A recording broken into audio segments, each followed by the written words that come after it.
Alors bonjour à tous, je suis Yentol Pelage, diététicienne nutritionniste de YoConcept et aujourd'hui on va travailler sur les recettes du chef Bridas en vue de connaître la composition nutritionnelle de vos futurs menus. Pour parler de la première entrée, donc il s'agit donc du pressé de papaye, le clouté d'igname au lambi et à la dorade grillée. Ça reste une entrée qui est très complète, bien équilibrée, avec l'igname qui va vous apporter une partie de féculent, donc de sucre lent, qui va être diffusé tout au long de l'après-midi en douceur. Vous avez un apport en protéines grâce au lambi et grâce à la dorade qui sont en plus de bonne qualité, pas très grasses parce que ça reste des produits de la mer et des produits frais.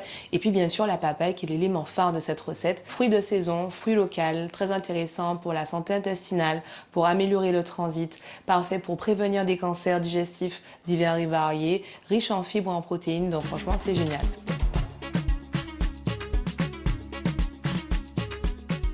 Pour le râpé de papaye, au saumon fumé, avec une vinaigrette au citron et au combava, là on est vraiment dans une dynamique minceur. On a vraiment une entrée qui est très légère, qui est très fraîche, avec donc le râpé de papaye, comme je vous ai dit, qui va vous apporter beaucoup de potassium, beaucoup de fibres.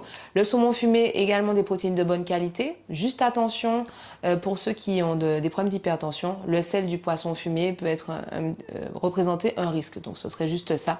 Et puis bien sûr, là pour moi, le super-héros de cette recette, ça reste le combava, parce que le combava est riche en vitamine C. C'est vraiment un aliment antioxydant qui va vous préserver donc du stress oxydatif sur vos cellules. Ça va limiter en fait le vieillissement prématuré du corps. Donc c'est vraiment un aliment santé beauté. Votre plat de résistance, donc le dos de perroquet dans sa croûte de manioc avec le confit d'oignon, la cannelle, le beurre d'orange, etc.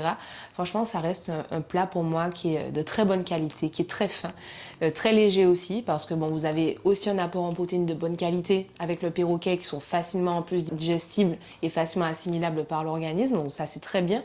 Un aspect anti-inflammatoire grâce à la cannelle et au gingembre, parce que ce sont des épices qui vont vraiment limiter les douleurs liées à l'arthrose, au rhumatisme, ou alors vous êtes blessé, vous avez des problèmes de tendinite, etc. Ça va vraiment vous aider à améliorer ce confort dans votre corps, donc ça c'est parfait. Et puis le manioc qui va vous apporter des fibres, qui va vous apporter aussi des protéines, donc en fait, en plus c'est très intéressant parce que c'est sans gluten. Vraiment ce plat-là me donne l'eau à la bouche et est vraiment un allié minceur pour celles ou ceux qui font toujours attention à leur ligne. Alors pour votre deuxième plat, votre échine de porc à la jamaïcaine et avec la sauce ivolienne, alors on part quand même sur un morceau de viande de porc qui est plutôt gras. L'échine contient quand même pas mal de graisse. Maintenant pour les adeptes du porc, ça reste une viande qui est plutôt fondante, plutôt agréable à manger. Ça sera toujours un bon apport en protéines, rien à dire. Les épices jamaïcaines sont des épices par nature qui sont anti-inflammatoires aussi, qui vont vraiment relever le plat, qui vont être très intéressantes. Et puis le café, si je suppose que c'est une sauce ivolienne, donc ça doit être au café. Bon, là on est vraiment dans une dynamique beaucoup plus énergétique. Voilà. Si on devait faire un choix entre les deux plats pour ceux qui font attention à leur ligne, je voterais plutôt pour le perroquet que pour l'échine de porc. Après, pour les gourmands, faites-vous plaisir. Alors, concernant vos accompagnements, donc vous avez un rissolet de giromont, oh là là, ça me donne tellement envie de goûter. Vous avez aussi donc, un hache parmentier de fruits à pain et une mousseline de patates douces. Donc, parmi les trois accompagnements sont plutôt équilibrés, sachant que je compte sur vous pour choisir le giromont et un autre des accompagnements entre le fruit à pain et la patate douce, parce que ça reste tous les deux des légumes pays, donc des féculents. Intéressants tous les deux parce qu'ils restent sans gluten. Je dirais que le plus calorique, ça reste le fruit à pain en termes de parmentier, parce que le fruit à pain, lorsqu'il est mangé très chaud, peut avoir un impact sur la glycémie qui peut être quand même délétère pour les personnes diabétiques. Dans le cas contraire, prenez plutôt la patate douce parce que index glycémique beaucoup plus bas, qui va mieux respecter en fait votre problème de santé si vous êtes diabétique. On termine donc par les super desserts que nous a proposé le chef Bridas. Donc vous avez le passionnément chocolat qui a l'air extraordinaire. Donc effectivement c'est une mousse passion avec une mousse choco.